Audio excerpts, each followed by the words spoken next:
इंद्राचे म्हणणे प्रमाण मानून शची नहुषाकडे गेली.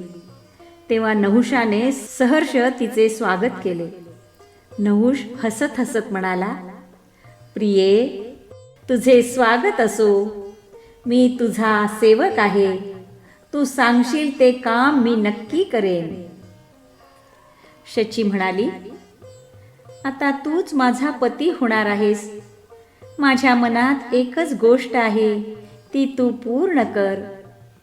हत्ती, घोडे, रथ अशा वाहनात बसून कुणीही फिरते.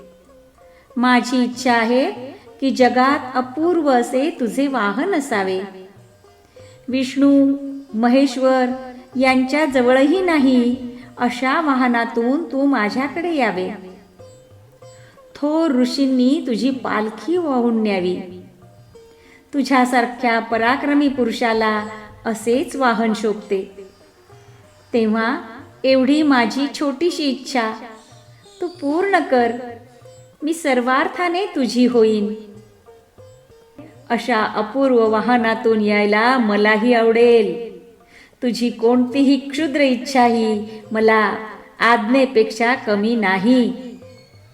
तुझी इच्छा मी नाही तर दुसरे कोण पूर्ण करणार? माझे ऐश्वर्य, सामर्थ्य आणि महात्म्य आता तू बघच. त्याप्रमाणे त्याने ऋषीगणांना आपली पालखी वाहण्यास सांगितले. त्याला शचीला कधी भेटतो असे झाले होते. पालखी वाहणाऱ्या ऋषींमध्ये अगस्त्यही होते. तेव्हा तो सर्वांना लवकर चला, लवकर चला असा आग्रह करू लागला. सर्प सर्प म्हणजे जल्दी जल्दी.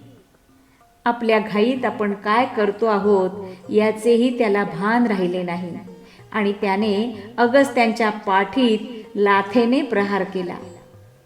झाले.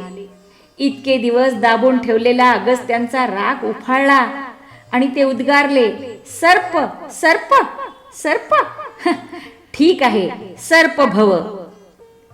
ऋषींची शापवाणी खरी ठरली व नहुष देवलोकातून भ्रष्ट झाला आणि भूतलावर हजारो वर्ष सरपटत जगला.